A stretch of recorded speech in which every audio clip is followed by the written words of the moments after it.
ham sandwich controversy in Galatians chapter 2. And what I mean by it is that, and this took place, there's two events in history that we need to understand. When Peter, Galatians chapter 2, verse 11, it says, when Peter came to Antioch, which was a Gentile church. Now, this took place after Acts chapter 10, when Peter went to Cornelius' house, and remember the sheet came down with all the pork chops and chitlins and stuff, some on the sheet, and God told Peter it's okay to eat some of this stuff, because at first he wasn't allowed to eat pork, but that had already happened. The Jerusalem Council in Acts chapter 14 had already taken place, and Peter himself stood up and said that Timothy didn't have to be circumcised. So Peter already knew that the Jews and the Gentiles could cohabit the same space. And look what happens here. In Galatians chapter 2, verse 11, it says, Peter was in Antioch, and I opposed him face to face, because he was clearly in the wrong, before certain men from James, and James was very Jewish in his orientation. He used to eat, he was hanging out with Gentiles, eating ham sandwiches and chitlins and ribs and stuff. It says he used to eat with the Gentiles, but when they arrived, his Jewish friends arrived, he began to draw back and separate himself from the Gentiles.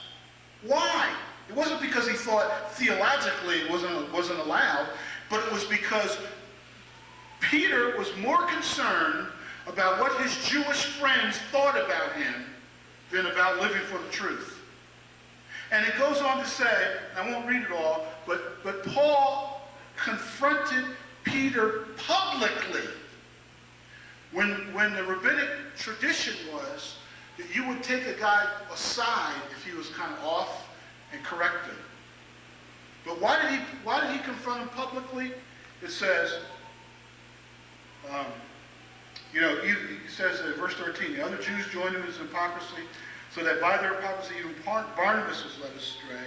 And he says, when I saw that they were not acting in line with the truth of the gospel, I said to Peter in front of all of them, he confronted them in front of everybody. So Paul understood, and he was clear in his teaching that separate but equal is not a biblical option. It just simply was not a biblical option. Like some of the classes I teach at the college, I teach a race relations course and some other courses where some of this stuff kind of comes into play. And some of the students will talk about, how about if we start to worship together? We have some black Christians and some white Christians and some other folks, that worship together, and folks, and they will say, well, I can't worship with them. Maybe they worship different than me, And that's sort of the same kind of thing that was happening with the Jews and the Gentiles.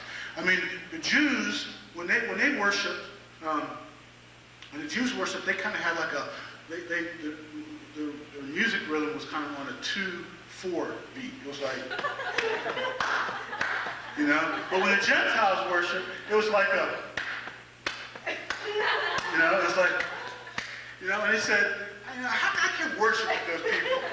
They worship different than me. But Paul told them, look, we got to get over that. Well, after all, are we worshiping God? Or are we worshiping our cultural containers? It's very difficult for majority community Christians, and I would say more difficult for majority community Christians, European background Christians, whose culture is viewed as the standard, to make a distinction between the essence of Christianity and the cultural